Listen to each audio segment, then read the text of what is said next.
just drive out of it. There you go, keep driving. You shouldn't down that shell. Keep driving. You drive down that shell. Yeah, hell yeah. That used to be the way. All the. We'll punch it. Sure.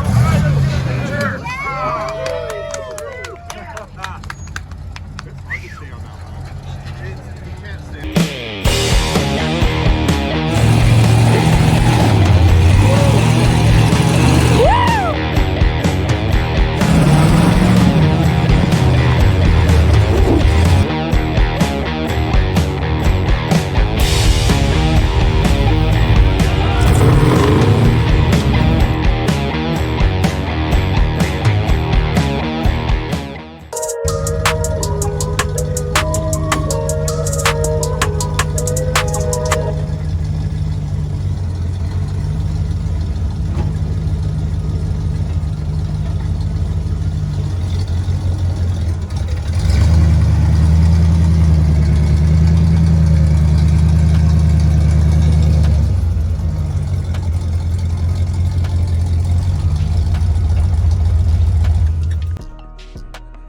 Welcome back. It's Marshall with Ramcharger Garage, and I'm here with Mike, also of Ramcharger Garage.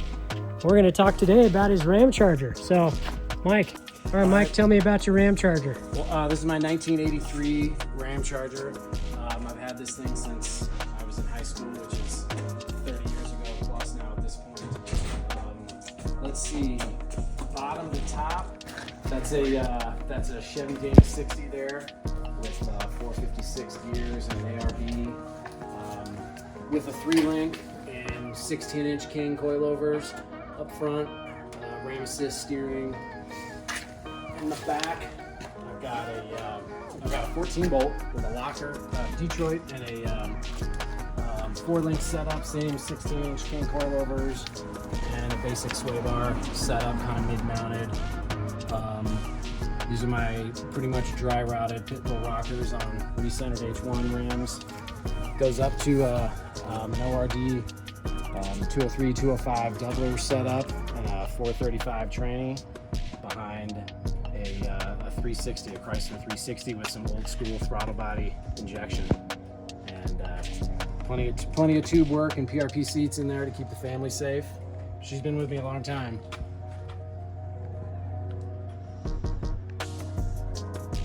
Gotta have Bluetooth speaker stereo set up. Misters for the deserts. What wheelbase are you running now since you did the stretch? Almost 120, just barely under 120 inches, and you can see, we were just talking about this the other day. The back of my tire carrier here is about where the rear bumper was from the factory before I moved that axle back. So I cut the fenders, the fender well, moved it back. You can see where my fuel filler used to be here, and made a new home for that 14 volt. Pop the top of the towers through. I think that's a 21 gallon Jazz fuel cell.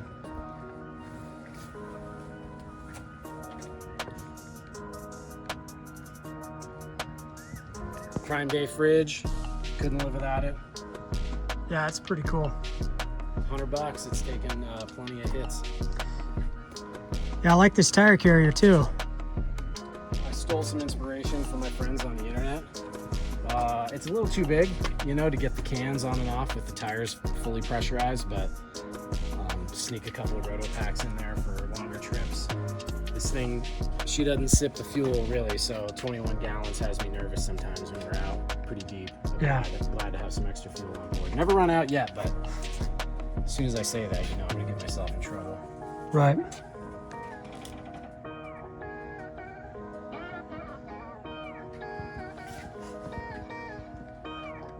PRP seats, front and back. Yeah, I've got 3 kids I stuffed back there. It's a little tight when they all gotta be in kids' seats, but they're a little bigger now. You can kind of squish them in there and stick them in a harness without too much complaints. Yeah, your enclosed shock towers is pretty cool. Keeps everything from falling out. Yeah, it keeps my junk from getting stuck in the springs or falling through the floorboards. Yeah. She's held together with baling wire and duct tape and plenty of booger welds.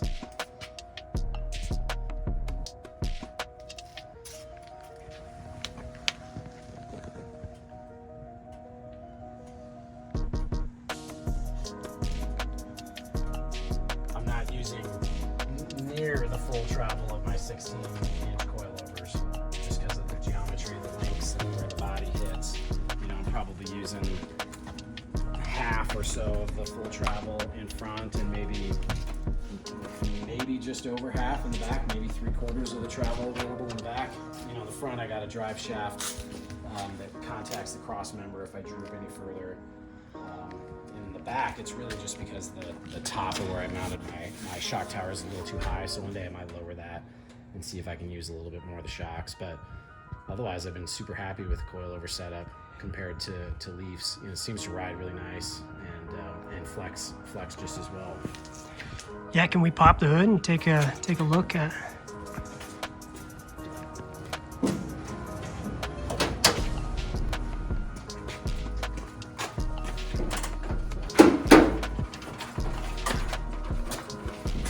So that's a Chrysler 360 and a Holley projection from the early 2000s, just a basic throttle body injection system. So not a super high horsepower engine, but you know, it stays running when it should.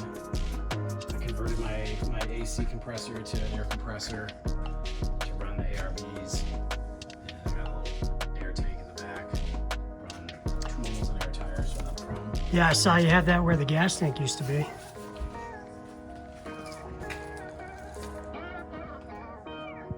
I just did the tube work up front here to try to restabilize the front fenders.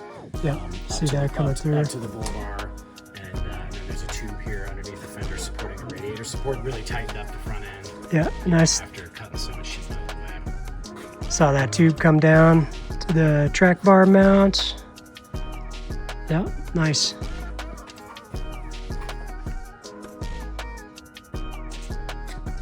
.8274 winch that tries hard, but sometimes doesn't have quite enough grunt to pull this pig over much. Like how you have it tucked in here. Well, you know, I got a little trail damage. Still waiting for me to fix here before next trip.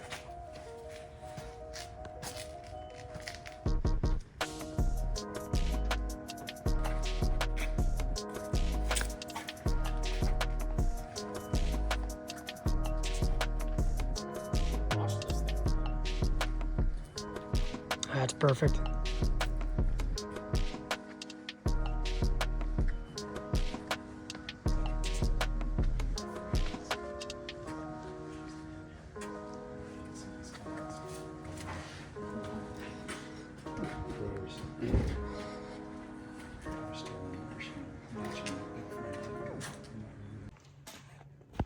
Thanks, Mike, for the walk around on the Ramcharger. Sure cool. We'll see you on the next one. Ramcharger for the win. That's right. Awesome. Thanks, man. Like, comment, subscribe.